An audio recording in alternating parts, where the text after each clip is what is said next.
ఒక ముఖ్యమంత్రిగా అసలు ప్రజలు ముఖ్యమంత్రిని చేశారు, ముఖ్యమంత్రి ప్రజలను చేయలే.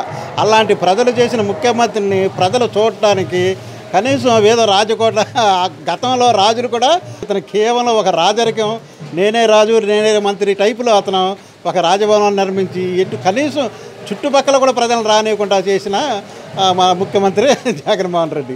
అలాగే బయటకు వస్తే పరదాలు, నువ్వు ప్రజలతో వెన్నుకున్న ముఖ్యమంత్రికి నీకు భయం ఎందుకంటే ప్రజలు ఓట్లు వేస్తేనే కదా ముఖ్యమంత్రి అయ్యావు. అలాంటప్పుడు నువ్వు ప్రజల మధ్యకి రావడానికి నువ్వు పరదాలు కట్టుకొని విమానం హెలికాప్టర్ వెళ్తూ కూడా కింద ట్రాఫిక్ని ఆపాల్సిన అవసరం ఏముంది?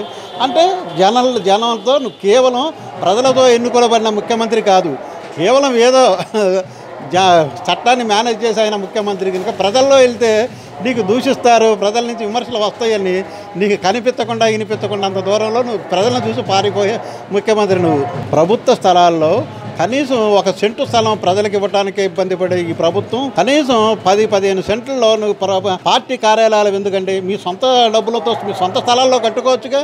ఏ ప్రభుత్వ స్థలాలు చెప్తే మీకు స్థలాలు లేవా? లేదా మీరు డబ్బు పెట్టి కొని స్థలాల్లో కట్టుకోండి, ఎవరు వద్దంటారు? అలా కాకుండా అంటే అన్నీ దోచేయాలి, అన్నీ ప్రభుత్వం నుంచి ప్రజల నుంచి దోచేయడమే తప్పితే మీరు జేబులో నుంచి రూపాయి తీసి ఖర్చు పెట్టడం కానీ న్యాయంగా మీరు వ్యవహరించే పరిస్థితిలో ఆ ప్రభుత్వం లేదు. అసలు కనీసం ఒక మనిషికి నువ్వు చేసావు, నువ్వు అదే తప్పు నువ్వు ఎందుకు చేయాలి? ఆ ఫర్నిచర్ నువ్వు ముఖ్యమంత్రి దగ్గర నువ్వు హ్యాండ్ ఓవర్ చేయొచ్చు కదా. డబ్బులు పడేస్తామంటే ఏంటి అసలు నీ ధీమా? అంటే ప్రజల సొమ్మును దోచేసుకుని అంటే ప్రశ్నిస్తే డబ్బులు పడేస్తాం, అదే ఎవరు ప్రశ్నించకపోతే దోచేద్దామనే కదా. అలాంటి ముఖ్యమంత్రి సాధనలో ఈ 5 సంవత్సరాలు గడిచింది. ప్రజలు ఆంధ్ర ప్రజలు ఎంతో దురదృష్టకరంగా చాలా చీకట్లో బ్రతికారు. ఈ రోజు ప్రతి ఒక్కళ్ళు అదే అన్నమాట, స్వేచ్ఛగా బతుకుతున్నాం అనే సంతృప్తితో ఈ రోజున ప్రజలు ఆనందంగా ఉన్నారు. చంద్రబాబు నాయుడు గారి పాలన ఎట్లా ఉంటుందో ప్రజలందరినీ కామన్ మ్యాన్ ఎవరిని అడిగినా చెప్తారండి. ఎందుకంటే ఆయన ఉండాలి. పోయిన 5 సంవత్సరాలు ప్రజల దరిద్రం కొద్దీ ఈ జగన్మోహన్ రెడ్డి వచ్చాడు. ప్రజలు ఏదో పుణ్యం చేసుకున్న తల్లిదండ్రులు చేసుకున్న పుణ్యం వల్ల మళ్ళీ బాబు గారు రావటం, బాబు గారు ఉన్న జనరేషన్లో మనలాంటి వాళ్ళు కూడా నడవటం అనేది నిజంగా ఆంధ్రప్రదేశ్ చేసుకున్న గత పరిపాలనకి ఇప్పుడు పరిపాలనకి ఏమంటా? గత ప్రభుత్వం అనేది కళ అండి, అది ఒక పీడకల వచ్చింది, కన్నం పీడకల కన్నం మర్చిపోయాం అంతే.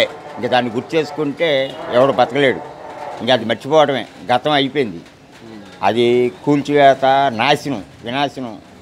ఇప్పుడు రాక్షసులు వస్తారు, అరావుడి చేస్తారు, దేవతలు ఎప్పుడూ ఉంటారు కదా, అది దీవిస్తారు, ఆ రాక్షసులని అంతమొందిస్తారు. ఈ ప్రజలే దేవతల రూపంలో వచ్చి రాక్షసులను అంతమొందించారని నేను. ఈ జగన్ అనేవాడు రాక్షసుడు రావడం పేదోళ్ళు కడుపు కొట్టాడు, పేదోళ్ళ మీద పగబట్టాడు. అంటే పేదోళ్ళు కాదు, ఈ దోసుకోవడానికి ఎవడో అనర్హుడు కానట్టు మధ్యధర చేతి వృత్తుల వారు సుమారు 70% చేతి వృత్తుల వారు ఆంధ్రప్రదేశ్లో అందరినీ నాశనం చేశాడు. జీవితాలు ఒక 20-30 సంవత్సరాలు వెనక్కి నెట్టేశాడు. ఇప్పుడు నేనున్నాను వెల్డింగ్ వర్కర్ని, నెలకు వచ్చాడు కల్లా 60-70 వేలు సంపాదించుకునేవాడిని.